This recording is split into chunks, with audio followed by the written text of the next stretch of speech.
E aí, empreendedor, empreendedora, tudo bem com vocês? Seja muito bem-vindo ao canal da Enorte Contabilidade Digital, um dos canais que mais educa e ajuda e norteia os empreendedores de todo o Brasil. Eu sou Fernando Kirchner, sou contador e é um prazer poder conversar contigo aqui nesse vídeo para te explicar, te apresentar quais são os critérios, né? O que faz com que o MEI seja desenquadrado, né? O que é o desenquadramento do MEI. Então, se é o teu caso, fica comigo nesse vídeo, que até o final você vai entender o que você precisa observar, né, para não cair em nenhuma situação de desenquadramento, tá bom? Se você não é inscrito, se inscreva aqui no nosso canal, ative as notificações para não perder nenhum conteúdo, tá certo?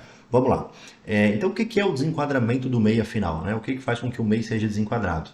O desenquadramento do MEI, né, ele é quando aquela pessoa jurídica, aquele CNPJ, né, aquele empreendedor, deixa de cumprir quaisquer condições exigidas, né, impostas para que um CNPJ possa ser enquadrado como MEI.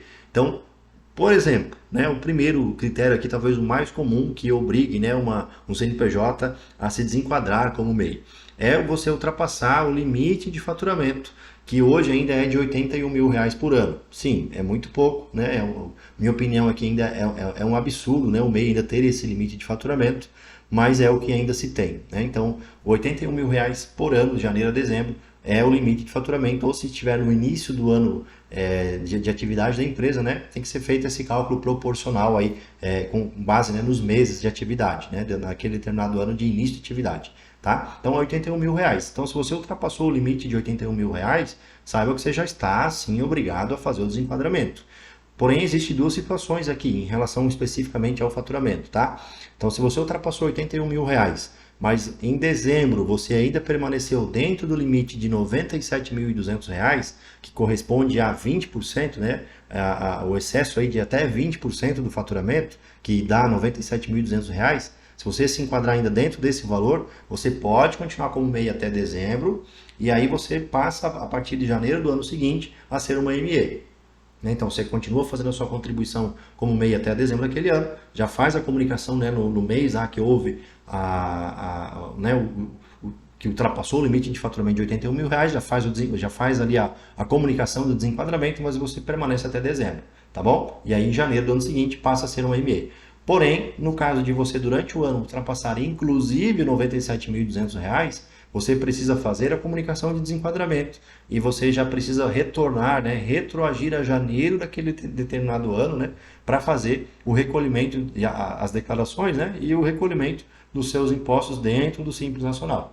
Então, essa questão do limite de faturamento tem essa observação aí, né, que precisa ser cuidado, né, se ultrapassou o limite de 97.200 ou não. Se ultrapassou, volta em janeiro e recolhe desde janeiro, ou então deixa para iniciar, né, a partir de janeiro do ano seguinte, tá certo? Então essa talvez a principal situação, né, desenquadramento aí por limite de faturamento. Uma outra situação que obriga, né, o CNPJ a deixar de ser MEI é contratar mais de um funcionário. O MEI pode ter somente um funcionário, ainda a legislação ainda, né, trata dessa forma, né? Então, se precisa contratar mais de um, automaticamente vai deixar de ser MEI. Né? Mudar a natureza jurídica também é um outro item que desenquadra. O que é natureza jurídica? O MEI, a natureza jurídica do MEI é empresário individual. O MEI realiza negócios no próprio nome, né, do responsável, ali, daquele empresário. Né? O CPF do empresário está intimamente ligado ali ao CNPJ. Né? Então, a partir do momento que ele admite um sócio ou transforma, né, a sua natureza jurídica em uma sociedade limitada unipessoal, por exemplo, muda, né, a natureza jurídica da sua empresa, do seu CNPJ, também deixa de ser o MEI. Né? Só pode ser empreendedor individual, não pode ser nenhuma outra natureza jurídica. Ou abrir uma filial, também é uma situação que desenquadra, né? O MEI não pode ter filial, uma outra situação. Participar de uma outra empresa, né? O titular, né, o empreendedor individual, né, o CPF participar como sócio de uma outra empresa. Isso também faz com que o MEI seja desenquadrado. Né? O sócio, né, o titular de MEI não pode ser sócio, dono de qualquer outra empresa. Ele só pode ter o MEI, né, realmente no seu nome. Tá?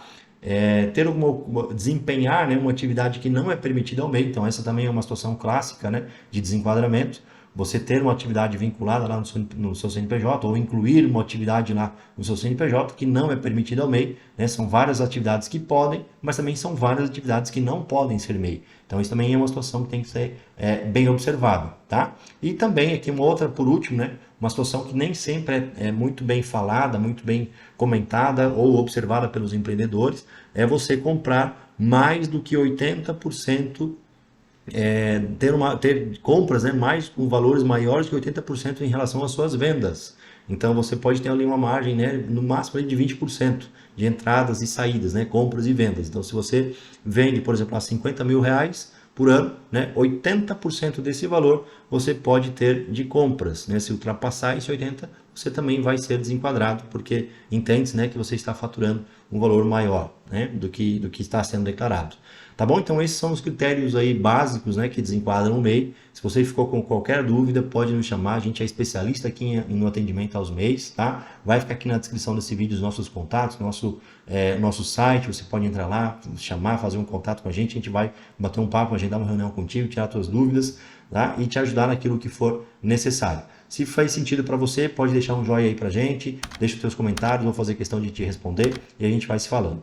Tá bom? Um grande abraço e até o nosso próximo conteúdo.